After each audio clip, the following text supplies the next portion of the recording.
Continuing with the first session, Dr. Jennifer King will tell us about urgent incontinence. And Priya ma'am, please. People talk about overactive bladder and they talk about detrusor overactivity. They're not really interchangeable. Overactive bladder is just a symptom complex of frequency, urgency, urgent incontinence, and varying nocturia. If you have confirmed overactive bladder contractions on urodynamics, you can say detrusor overactivity. So it's better probably to talk about the overactive bladder. Now, basically, think about what happens when you suddenly get an urge you want to go to the toilet. Right? Your brain says, oh, I am getting a very urgent message, I'm very full down here. Your brain says, you've got to stop, you've got to sit there and you've got to listen to Jenny till she's finished. And your brain can override the bladder. And that's really what a lot of bladder training is, isn't it? It's teaching you a socially appropriate time to void. Now, if you have an overactive bladder, something goes wrong with that mechanism. Either the messages that come from the bladder are so intense that the brain is tricked into thinking, oh my God, I can't ignore that, that's too important. Or we somehow lose that override mechanism. And basically these bladders go. They just contract whether you're ready for it or not. So you're sitting there, you've tried crossing your legs, too late, that urine is coming out. So it is not, I think it's really important to understand how different this is from stress incontinence. Right?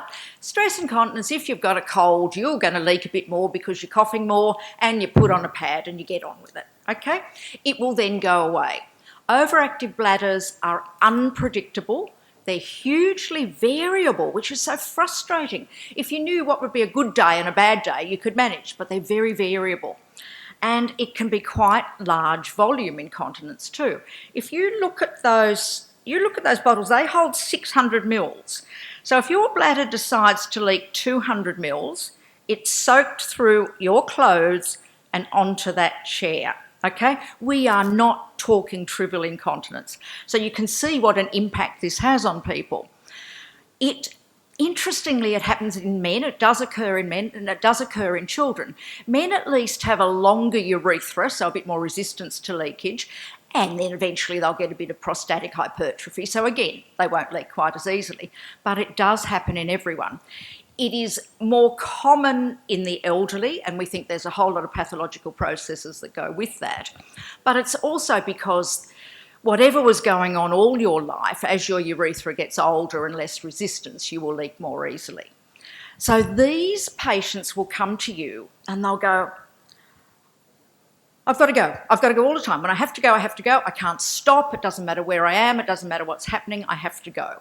They might wet the bed at night, they might wake up and that bed is already wet, or really typically they'll wake up, they're dry but they've got strong urge and they put their feet to the floor, they stand up and they leak, so they don't make it the whole way to the bathroom. These people plan their trips around their bladder, yeah? We have a toilet app in Australia that tells you where all the nice clean toilets are, you know, where all the McDonald's are that have got good toilets, and so you can work out where you're driving by where the toilets are. So this, you can just see, it's a lot more troublesome on a day-to-day basis. Okay, so someone's come to you, you think she's just a little old lady with an irritable bladder, like the last 4 little old ladies you saw, but you don't want to miss anything. This point about excluding other pathology in the overactive bladder is probably more important than stress incontinence. Apart from a pelvic mass, there's not a lot in stress incontinence that could be serious, sinister pathology. You could in a bladder have bladder cancer, you could, particularly in your population, have bladder TB, things that you do not want to miss, things you've got to pick up. So, we want to see if this patient has some underlying neurological disease, because neurological disease commonly has bladder presentations. You want to look at those people who tell you they had a lot of childhood symptoms, because a lot of people will have overactive bladder in childhood, and all that happens is the family talks about the bedwetting, right? Always have to remind you that you were a bedwetter and the other siblings weren't. But those are the patients who may well have an overactive bladder later in life. It's not just the bedwetting. What you've got to remember is that someone who presents with frequency or urgency may have some other problems. She may actually have a bladder that is not emptying properly. And if you're this full and you've got another 50 mils in there, you're going to have to go. And you're going to have to go to the toilet, empty your bladder, empty your bladder. But the problem is not so much the overactivity, it's that there's a voiding dysfunction underlying it, but it can present in the same way. So all of these things you want to look at. We talked yesterday about the risk of pelvic surgery denervating the bladder, okay? You don't want to assume that everyone has an overactive bladder and give them medication to quieten down their bladder. Examination is geared to the same thing. However, you'll often find very little. Now, she's an older lady, she's a parous lady, she may well have a bit of prolapse or a bit of mobility, but significant prolapse which is causing obstruction or kinking of the urethra is the important thing that we need to look at. A little bit of prolapse does not cause incontinence. If you obstruct your urethra with big prolapse, what's the first thing the bladder does when it's blocked? It tries harder, doesn't it? Okay? Contracts more, and you will become overactive. If I want to have a whole lot of mice, overactive mice to experiment on, I semi-tie off their urethra. So any form of obstruction will create an overactive bladder. Now, the important thing to remember, that does not go away immediately you correct the obstruction. So don't think just because you've fixed their prolapse and their urine can flow out beautifully, in fact it can pour out, that their overactivity will go away. So that's an important one because we get into serious trouble. But just make sure there's nothing funny looking around that urethra. There'll almost certainly be some atrophy. That's very, very common. But in terms of investigations, this is where you do sometimes go a bit over the top. And you need to make sure there is nothing else irritating the bladder. Now, I'm not saying you do all of these tests on everyone, but if it's a patient who's had renal calculi before, you may well be looking for that as a recurrent feature. You do not need to do a cystoscopy on every little old lady who comes in with an overactive bladder, because you'd be doing a lot of them with a very poor pickup and you'd probably get more cystoscopic complications. But you do need to look at, could this be chronic infection? Could this be more sinister pathology? And think about it and make sure there's not some big residual urine volume. Now, as we talked about yesterday, you don't need fancy equipment to make sure someone's emptying their bladder reasonably well. Okay? You can say, go to the toilet, empty your bladder. When she comes back in, you can put an ultrasound on the tummy. If you can't see a circle of black water, right, she's emptied the bladder fine. Now, if you can, you've got to look further, and then maybe you do need urodynamics. Okay, in terms of correcting the correctable factors, there are a lot of them with the overactive bladder. And it's really interesting. People do funny things in terms of their fluid intake. In the UK, they drink tea so black that I thought it was black coffee when I went there, right? It is so black, there is so much tannin in it, that they've all got overactive bladders, okay? Caffeine can certainly make your bladder overactivity worse, right? Now remember, all those Coca-Cola drinks, all right? All of those caffeinated drinks can do exactly the same thing, and some of our youngsters drink a lot of that stuff. And just because it's low sugar doesn't mean it's low caffeine, so be aware of that one. And the amount of fluid intake. Yeah? People have been conned to think that even if they're not doing much exercise, they need 8 glasses of water a day on top of all their other fluids. No, you don't. You need 25 mils of fluid per kilo of body weight per 24 hours. So, 1,500, 2 litres of all of your fluids, if you're not perspiring, is fine. So sometimes you just need to look at how much they drink and how they spread it through the day. Sometimes need to look at their medications, but usually they're things like diuretics in patients with cardiac failure. So, we can't stick our nose into that too much. You'd have to do that one in liaison with her other doctors, but you can certainly change the timing of some diuretics. And if you think about it, all those people with peripheral edema have been up all night, haven't they? Because they've mobilised all that fluid in their ankles. They don't have much in the morning. So why do we give them a diuretic in the morning? We would be better leaving their diuretic till late in the afternoon. Right? So they have about 6 hours of increased urine output in that last 6 hours or so before they go to bed. But hopefully they're not up as much overnight. So there are little things you can do with their medications. Most importantly, if they are atrophic, they need topical vaginal oestrogen. And systemic HRT is not as effective, probably because of the progesterone component, and probably because systemic HRT, the dosage was developed is the bone-sparing dose, the bone protective dose, not the pelvic floor protective dose. So topical estrogens are far more important. Okay, we haven't missed anything. We're happy we haven't missed anything. No other pathology there. This is an overactive bladder. So in terms of conservative treatment, we use our physiotherapists or our pelvic floor nurses just as much as we do with stress incontinence. But we use it differently.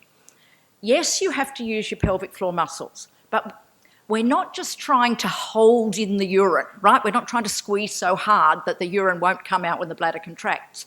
What we are trying to do is to suppress that overactive contraction. Now, there's a reflex arc that goes through the sacrum.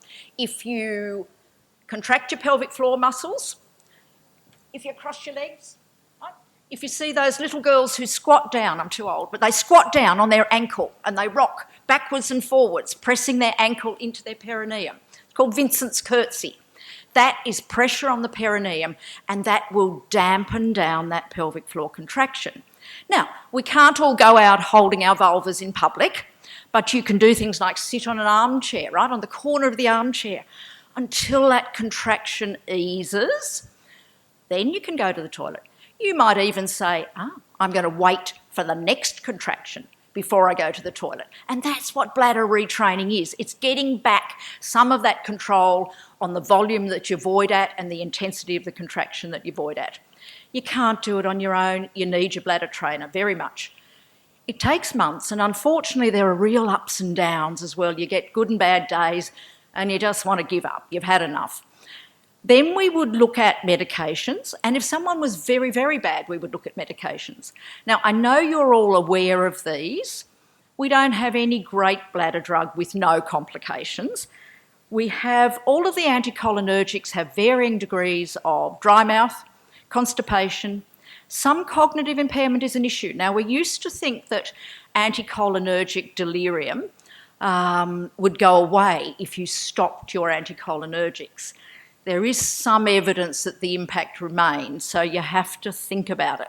So if you've got someone who's seriously, seriously dotty, don't worry, because no one will realise it's your drug that made them worse and it might get their bladder better.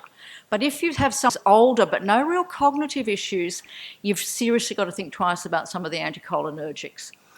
Mirabegron is a butte drug. There isn't the range of cardiovascular side effects that we thought might be an issue initially. It doesn't work on everyone, right? It doesn't impact all contractions. It works on bladder relaxation and filling beforehand. So don't be disheartened. It just may not work on some of them. Now, in terms of other drugs, we try the tricyclic antidepressants, right? The dothiapines, the imipramine, the amitriptylines. They're not fantastic, but they might give someone a little bit of sleep overnight, relax the bladder a little bit, so she's not up as much. Combination of things. As we said yesterday, you can use oral oxybutynin on a PRN basis. And I give the ladies a printout saying, okay, you work out when you're going to take this. If you're going somewhere awkward, if you've got to get through something really special for the family, or you know you're always bad in the morning, take a little bit of oral oxybutynin in the morning. It won't be enough to make you too dry or too constipated, but that individualising is really very important. Poor long-term compliance with all our drugs, and I think that's right. Everyone does get a bit sick of it, doesn't it? Even if you know you've got blood pressure, it's hard to persuade people to keep up. But the bladder therapists will help you in this situation quite well. We don't have any magic operations. The thing you have to remember is just hitching up someone's bladder neck with a sling doesn't work if your problem is bladder, an overactive bladder spasm. It's like saying, I'm going to tie that lady with epilepsy, tie her up and strap her to the floor, and I won't be able to see her contractions, but that fitting will still be there. Okay, you're not treating the cause. So you don't want to just block off the bladder. As we talked about, all you do is make them worse. Okay, they'll be worse down the track. There are various forms of neuromodulation. There are the sacral nerve implants that you put the wires through the sacrum into S3 to help control the bladder contractions. Look, the Americans are very keen on this, I think because it's technology more than anything. It probably works in about 25% of your really refractory cases. In my unit, we would use Botox for the ladies who'd failed medical treatment before we would use sacral neuromodulation. Okay, sacral neuromodulation is complex and it's expensive, and the poor patient gets to know the drug rep, the company rep really well, because they're always having to call them about settings, settings on their little bladder pacemaker. But it is an option. And then if we're really, really desperate, we have our salvage procedures. If you've got someone you can't control their leakage and their life is absolutely miserable, they may be happy to have an ileal conduit. So a bag, you feed their ureters into the ileum and you bring that up like an ileostomy. Okay, it sounds drastic. Sometimes it might be good. Have you heard of the clam cystoplasty, augmentation cystoplasty? It's what we used to do 20, 30 years ago, and occasionally still desperate enough. You've got this small, low-capacity bladder, right? And you clam it. You open it across the top like a clam opens out, and you sew a loop of ileum, okay, into the top of the bladder. So basically you're converting a low-capacity, low-compliance bladder into something with more capacity. Yeah, it's great in theory. They get lots of problems. You have to scope them because you can get cancer in the bowel segments being exposed to urine constantly. They get a lot of mucus. They get a lot of retention. It's a big op, and I think really most patients would probably do better with some form of conduit. But it's there if you're desperate. Mostly we get a reasonable response with the Botox, and even the difficult ones. Okay, thank you. A very clear, precise, and wonderful talk. And I think you need to spend a lot of time with the patient to know what the exact problem is, and also to tailor her treatment to her lifestyle and her needs. Thank you very much for the wonderful talk. And now I would like to ask Nitesh to give her token of appreciation to Priya ma'am.